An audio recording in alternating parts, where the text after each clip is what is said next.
white supremacists. Marjorie Taylor Greene.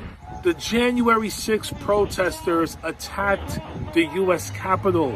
5 people were killed. That was an attempted coup on the United States government. Black Lives Matter protesters were peaceful protesters. They didn't hurt or kill anyone. Within some protests may have damaged property, yes, but no one was hurt or killed. Lord have mercy. Just absolutely ridiculous. Lie after lie after lie.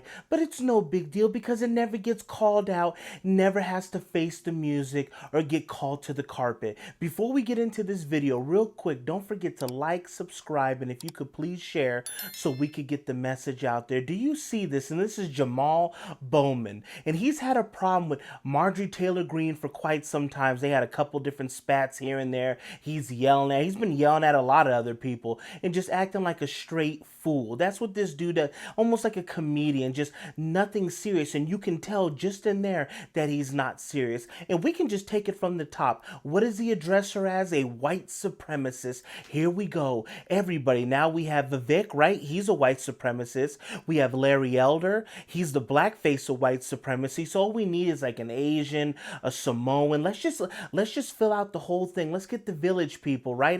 Let's get them all included. Let's make sure we have a fireman, a cop. Let's put them all in there, a dentist. Let's get everybody in line and we'll have our whole table of charts of white supremacy. It's just so easy to join. Just log in, just join up today. What are you waiting for, huh? What are you waiting for? Anybody can be a white. These people are nothing but jokes. And this is the message they push out there and people believe it. So he automatically hits her with that white supremacist, just being ridiculous off the rip, even though he knows it's not true, but it doesn't matter. That's why he goes on and so forth. Then we get to January 6th and all that, man, the worst day, worse than Pearl Harbor, 9/11. You know how they do it. You guys seen Armageddon with Bruce Willis? Man, I hope he's going to be all right, man. I love Bruce Willis as an actor, and just what he's going through right now is just so unfortunate. But they compare January 6th to Armageddon. You think that was bad? We got something else for you. It's called January 6th. An insurrection. Call it what it is.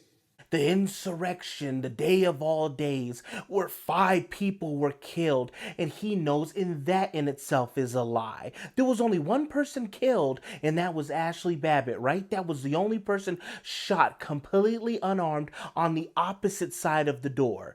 We're not going to talk about that, though, but they want to keep outlining this message, and they'll say that it was armed. Nobody had guns. Nobody came up in there guns a-blazing. They know that, but it's not about being factually correct. It's about just spewing the most ridiculous message and people latch on to it that can't think for themselves and they regurgitate it. Not a joke. Then he goes on to say the BLM protests were peaceful. No one was hurt. No one was killed.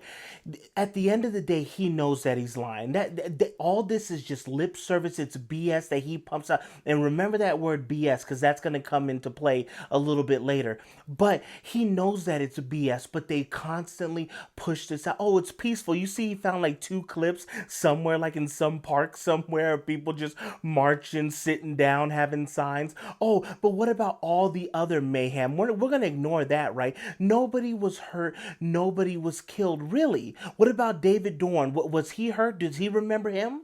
Charges tonight in the death of retired police captain David Dorn. He was killed during looting and rioting in St. Louis earlier this week. The circuit attorney's office praising the diligent work of homicide detectives and the cooperation of the outraged community. I just hope that the person that did this, that they come forth or whatever, because this is just so senseless. The family of retired St. Louis police captain David Dorn had pleaded for justice. Now they may be one step closer. 24-year-old Stefan Cannon is charged with first-degree murder and other charges. And he was a beloved, great guy. And who was he killed by? Oh, another black individual. So is that the BLM message right there? Is that the whole thing right there? So then it only applies to certain individuals. But his life has to be taken just at a pawn shop, just senseless nonsense for no reason. But we're not going to speak about that. And I think there's well over like 19 people that they had recorded, like on day 14, that had already perished, and they were all over. Mind you, it wasn't just Minneapolis. This was all over St. Louis. You had this in Vegas, Chicago, everywhere. Milwaukee, it was all over the nation. Portland, that they were allowing this to go down. So he wants to act like nobody was hurt, that no lives were taken, that everything was all peachy. They didn't hurt or kill anyone. Within some protests may have damaged property, yes, but no one was hurt or killed. And I love that. Some protests may, and he looks around, may have damaged some property. Yes, may. It might have. Did you look at the total? Did you look at that laundry list? Did you look at that bill? Well over $2 billion. And you already know that's a low estimate once they go in. And you saw what happened with the Targets, the AutoZone, all these, but even police precincts were completely burned down. Warehouses. We're not going to talk about that. Some damage. The police cruisers, some damage. That's what we're going to say. He is just lying out the side. Just it's unbelievable. These people that will just walk around like this and say this with a straight face. You can see them with a straight face will just spew this BS. Mind you, pay attention to that BS over and over again, and he knows that he's dead wrong. He should be ashamed of himself, but he's not. This is how they get down. Lord have mercy. It's really kind of exhausting having to respond to this, but we can't let the BS persist. We can't let this BS persist. You're the one who's causing it to persist. It's you. I'm not going to be pointing any elbows. It's you. You're the one that's spewing BS. You're the one who's allowing it to persist. You're over here talking about this stuff that you know's a lie, but it preys on the weak-minded individuals that cannot think for themselves, that just sit there and just follow. Who do I vote for? Tell me what to do. Just like Joe here, just sit here, sign this bill. What is it? Just shut your mouth and sign it. That's what they want. People that just fall in line, that can't think for themselves because they cannot run on policies. They're not going to tell you, oh man, the border's beautiful. Oh man, interest rates are great. Everybody has more money in their pocket. Oh, the car payments are down. You can get a car for a steal right now. Oh, housing, all that is so cheap. They can't win on policies. So it's the same white supremacists, racists, BLM, the police are white supremacists. Oh, that's the same messaging that's spewed. And they prey on these people that you already know. I'm sure a lot of you may have them in your family or friends, who knows, relatives. People can see exactly these people that cannot think for themselves. And what got this whole thing started is with Marjorie Taylor Greene talking about these sentences that got put down on these people. 17 years they get hit with. I believe the other individual got 15 years.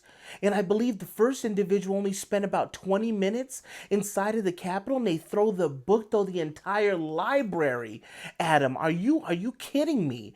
But all these people that got away and burned this stuff down, did any of that stuff happen on January 6th, Pearl Harbor? Was there anything that we've been looking at, is anything comparable to what was happening on January 6th? They know that. So they throw the book at this dude, just crazy amount of time. And then the people act like it's justified.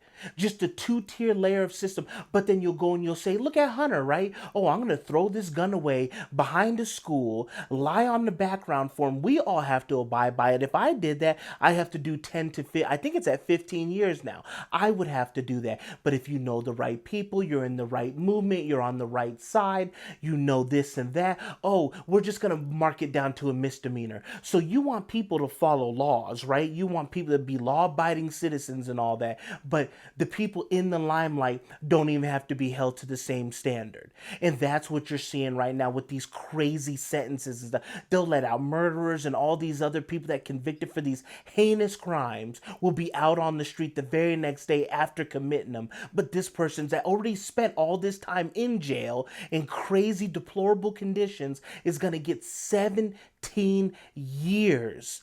It's just, and they applaud this. They think that that's justice. These people are sick. I am asking that they trust the government.